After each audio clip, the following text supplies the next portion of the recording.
No. I won't. I won't allow this to be. I'm not cruel. I'm not like the others!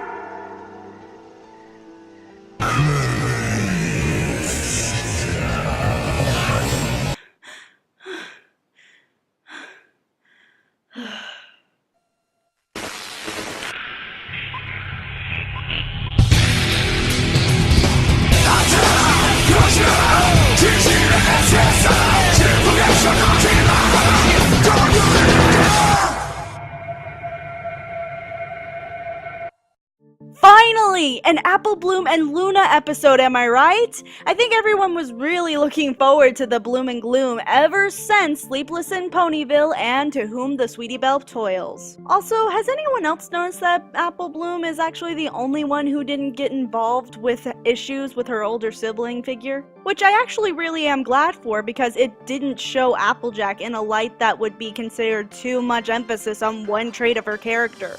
The episode starts with Apple Bloom receiving a letter from Babseeds, who recently got her cutie mark of scissors because she kept messing with her hair.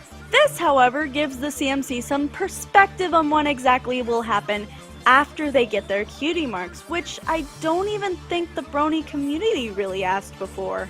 Do you know what you would like this evening, Zara? Yes, I think I do. After reading a lot of overheated puffery about your new cook, you know what I'm craving? A little perspective. That's it? I'd like some fresh, clear, well-seasoned perspective. Can you suggest a good wine to go with that? After these questions are asked, Apple Bloom goes to bed and continuously has nightmares about the many scenarios that might come after she gets her cutie mark. What do I think of this episode's writing? Actually, I gotta say that this is by far my favorite writing in the show. Ever. Though some people would think that this episode might be choppy, you have to remember that not all dreams are smooth and flowing. In fact, a lot of things are off the moment you step into this world. The environment changes too quickly. Brayburn and other members of the family who don't live in Ponyville are evacuating in Ponyville, or the fact that prior to this, Apple Bloom showed no talent for extermination. Once it's understood that this is all a dream, the scenarios get more and more fueled by her fear of Apple Bloom losing everything she's ever cared about before. Losing her friends because she has her cutie mark, or losing them because they got their cutie marks before she did. Getting kicked out of the family because she wasn't like the rest of the apples. Though some may argue that she didn't really have a reason to think that, other than her own fear, we can't forget that this could have some kind of bias. Having Big Mac speak the most in this episode really emphasized the gravity of the situation, since usually Big Mac is the least talkative on anything. And I mean anything. Having the voices switched from Granny Smith, Applejack, and Big Mac, though funny to some, scared me out of my wits. The comedy in this episode was great. I was laughing out loud throughout the scenes that even maybe the parts that I probably shouldn't have laughed at. Throughout the episode, we are introduced to a style similar to Groundhog's Day, where Apple Bloom is constantly waking up to the same day, with little differences coming in small doses. Like the chicken going from a sound to Pinkie Pie from Nightmare Night, and the breakfast differing each sequence. For veterans, just by the title, you know it's going to be a Luna and Apple Bloom episode. Even I thought that Luna was the shadows trying to teach her a lesson. Luna has been very firm with her lessons before, with such harsh truths for whom the Sweetie Belle toils, but she has never gone to any lengths to be considered rude or uncaring. When it is realized that the figure in the shadows is Apple Bloom's own shadow, I think that's a really great twist. The shadow was a great metaphor for self-doubt and depression when coming to the thoughts of growing up. A lesson that a child can easily learn, and any adult can instantly relate to the moment the entire lesson is fully realized. The way in which they go about this lesson is extremely unique and something I wish the writers will explore more throughout this entire series. By my evil magic, these visuals. Let's talk about the first visual that actually caught my eye really quickly. Babs Seed's cutie mark.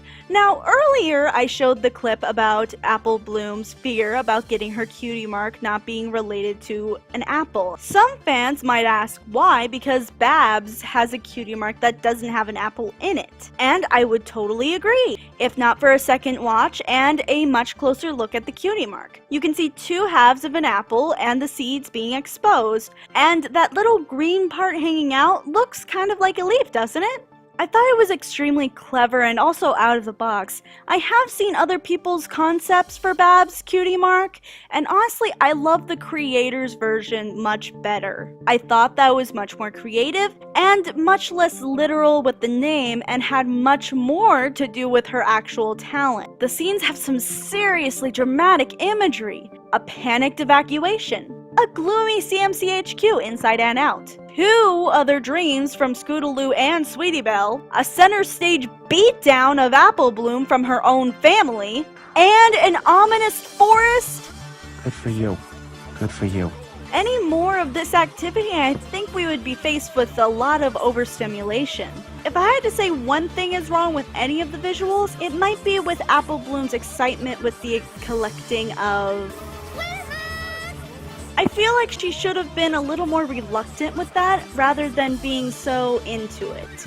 But overall, that's all I can really say about the visuals. We've seen the dimension. I'm not really that impressed by it anymore. Along with the visuals, this soundtrack is dramatic. Winds, brass, piano, taking center stage. The music in each scene can differ from creepy, heart-wrenching tuba and flutes to lively violins and trombones. But the most notable song in the soundtrack is Applejack's Lullaby. I would question why Apple Bloom would still need somebody to tuck her in after some pony to watch over me. Wow, Apple Bloom will be so glad to hear that! But I think it was just because Applejack could see that her little sister was distressed and wanted to soothe her. This song was just so simple and pleasant to the ear. On top of that, it was meant as a foreshadow to the entire lesson. With the reprise, it's just as pleasant and lovely as before, but Apple Bloom finishing the song is a great symbolism for her understanding the lesson. So far in this season, I think this is my favorite song. It's not really big, heck, it doesn't even last more than 20 seconds, but it's just so calming and easy to remember. It's hard not to get sucked in. Hush now, little sister, you love by all you know.